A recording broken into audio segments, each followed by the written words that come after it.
ও যুবক, তুমি লাগামহীন না, তুমি অভিভাবকহীন না, তুমি খাপ ছাড়া না, তুমি মা বাপ ছাড়া না। যার মা বাপ নাই, পিতৃ পরিচয় নাই, যার কোনো গোড়া নাই, যার কোনো অভিভাবক নাই, সে যা তা করে বেড়াতে রাস্তা পারে। কিন্তু তোমার তো গোড়া আছে। কোনো মেয়ে হেঁটে গেছে, তাকে নিয়ে হাসি তামাশা করবো 4-5 বন্ধু বান্ধব মিলে, এটা একটা অসভ্য মানুষের চরিত্র হতে পারে, এটা একটা বেঈমানের চরিত্র হতে পারে, এটা একজন অমুসলিমের চরিত্র হতে পারে। নাস্তিক, তার কোনো অভিভাবক নাই, মা বাপ নাই, খাপ ছাড়া যা খুশি তা করতে পারে। তুমি মুসলমান, আল্লাহর সামনে দাঁড়াতে হবে। তোমার যৌবনের প্রতিটা পাগলামো, প্রতিটা মাতলামো, প্রতিটা হেয়ালিপনা, প্রতিটা উন্মাদনা, প্রতিটা সীমা লঙ্ঘন সম্পর্কে, প্রতিটা ফাইজলামো সম্পর্কে, প্রতিটা অন্যায় সম্পর্কে আল্লাহ রাব্বুল আলামিনের কাছে আল্লাহর কসম করে বলছি, জবাব দিতে হবে। কয়েক দোস্ত একসাথে হয়েছে, মজা করে রসিকতা করেই একটা মিথ্যা কথা বলে হা হা হা করে সবাই হেসে উঠলো। এরপরে বললে মজা করলাম, মজা করলাম। আছে না নাই? মুসলমান মজা করবে, কিন্তু মজা করে মিথ্যা কথা বলবে। নবী করিম সাল্লাল্লাহু আলাইহি সাল্লাম মজা করে রসিকতা করে একজন সাহাবীকে বলছেন, ইয়া জালুজনাইন, ও দুই কানওয়ালা। দুই কানওয়ালা বলে ডাকছেন, তো দুই কান কান নাই। যাকে নবীজি সাল্লাল্লাহু আলাইহি সাল্লাম বলেছেন ওনারও কান কয়টা? তো নবীজি তো মিথ্যা বলেন নাই, রসিকতা করলেন কিন্তু সত্য কথা বলে। মুসলমানের প্রতিটা কথা মূল্যবান হবে। পাগলামো, হেয়ালিপনা মুসলমান করতে পারে না। পৃথিবীর মুসলমান অমুসলমান নির্বিশেষে, মুসলিম মানে ধার্মিক আস্তিক নির্বিশেষে সবার কাছে মিথ্যা ঘৃণিত জিনিস। কিন্তু মজা করে রসিকতা করে তারা অনেক সময় মিথ্যা কথা বলে। মুসলমান রসিকতা করেও কখনো মিথ্যা বলবে। অথচ আমাদের যুবক ভাইরা 2-4 জন 5 জন একসাথে হলে পাগলামি করতে করতে কি না বলে, আছে না নাই? কয়েকজন যুবক একসাথে হলে কোনো মেয়েকে নিয়ে আলাপ আলোচনা, ওই মেয়ের দৈহিক গঠন নিয়ে আলাপ আলোচনা, বাজে কথা, নোংরাম, অশ্লীলতা। কেন? এটা বন্ধু বান্ধবের আড্ডা, এটা মজা, রসিকতা। ও যুবক, তুমি লাগামহীন না, তুমি অভিভাবকহীন না, তুমি খাপ ছাড়া না, তুমি মা বাপ ছাড়া না। যার মা বাপ নাই, পিতৃ পরিচয় নাই, যার কোনো গোড়া নাই, যার কোনো অভিভাবক নাই, সে যা তা করে বেড়াতে রাস্তা পারে। কিন্তু তোমার তো গোড়া আছে। যালিকা বিআন্নাল্লাহা মাওলাল্লাযীনা আমানু ওয়া আন্নাল কাফিরিনা লা মাওলা লাহুম। কাফেরদের কোনো অভিভাবক নাই, তোমার অভিভাবক তো আল্লাহ আছেন। অতএব তুমি প্রতিটা কাজ করার সময় ভাববে, আমার আল্লাহ রাব্বুল আলামিন এই কাজকে এইভাবে করার পারমিশন আমাকে দিয়েছেন কিনা। একজন মুসলমান বিবেকবান মানুষ এই পথে আগাতে পারে কিনা। আমরা বন্ধু বান্ধব অবশ্যই রসিকতা করব। যৌবনের যে উচ্ছলতা, সেটাতে আমাদের আনন্দ হবে, রসিকতা হবে, মজা হবে, তামাশা হবে, হতেই পারে। নবী করিম সাল্লাল্লাহু আলাইহি সাল্লাম সেগুলোকে সমর্থন জুগিয়েছেন, অবশ্যই করা যেতে পারে। কিন্তু তাই বলে রসিকতা করে আমরা একজন মেয়েকে নিয়ে বাজে আলাপ করব, কোনো মেয়ে হেঁটে গেছে তাকে নিয়ে হাসি তামাশা করব 4-5 বন্ধু বান্ধব মিলে, এটা একটা অসভ্য মানুষের চরিত্র হতে পারে, এটা একটা বেঈমানের চরিত্র হতে পারে, এটা একজন অমুসলিমের চরিত্র হতে পারে।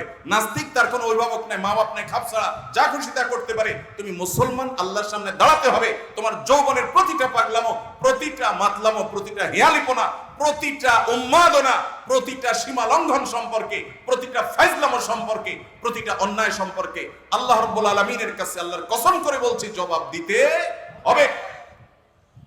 যুবক, এই পাগলামি করা তোমাকে মানায় না, তোমাকে মানায় না। তুমি জান্নাত প্রত্যাশী যুবক, তুমি মুহাম্মদ সাল্লাল্লাহু আলাইহি সাল্লামের উম্মত। তার জীবন আদর্শ দেখো, হাসি রসিকতা তামাশা করতে চাও, বিনোদন করতে চাও, ইসলামে অভাব নাই, অভাব নাই বিনোদনের।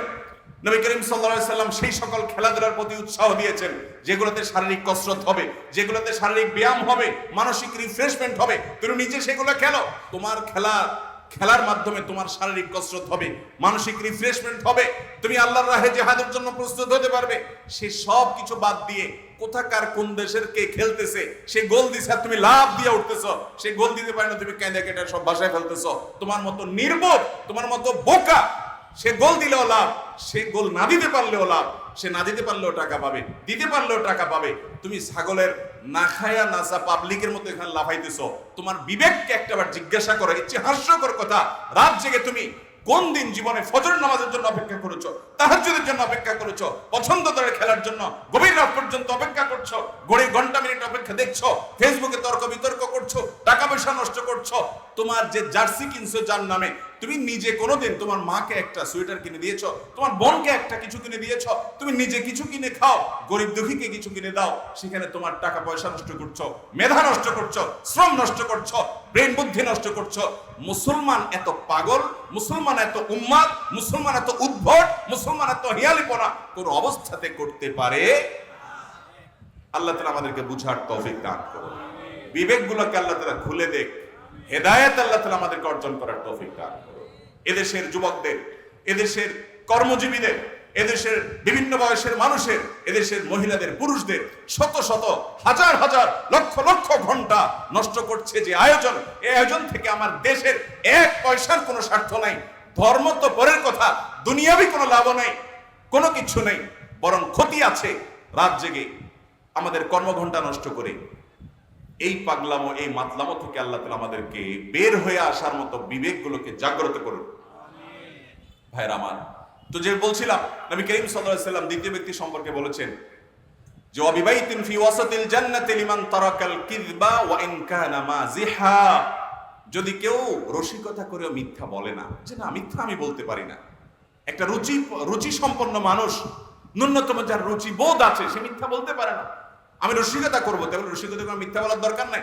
আমার নবীজি সাল্লাল্লাহু আলাইহি ওয়াসাল্লাম রসিকতার সব আইটেম রেখেছেন, খেলাধুলা রেখেছেন, কবিতা আবৃত্তি রেখেছেন, খোলা গলায় খালি গলায় গান গাওয়ার কথা বলেছেন। গানের কথামালা যদি ভালো হয় কোনো অসুবিধা নাই, শুধু ধর্মীয় গানই গাইবেন আল্লাহকে নিয়ে এমন কোনো কথা নাই। আপনি দুনিয়াবি গানও গাইতে পারেন, সেখানে খারাপ কিছু না থাকলেই হলো, অশ্লীল কিছু না থাকলেই হলো, নোংরাম অসভ্যতার দিকে আহ্বান না থাকলেই হলো। আপনি খালি গলায় গান, চমৎকার কণ্ঠ আল্লাহ দিয়েছে, আপনি গান, নিষেধ নাই।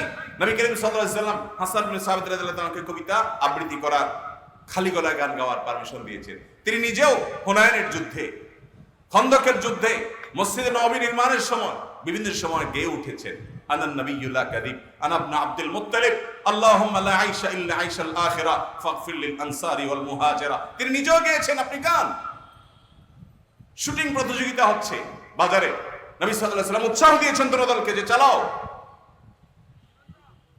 খেলা খেলছিলেন নিগ্রো ইথিওপিয়ান সাহাবীরা মসজিদে নববীতে, নববীর আঙ্গিনায়। আমাদের আয়েশা তাআলা দেখতে চেয়েছেন, তিনি দেখাইছেন সেই খেলা।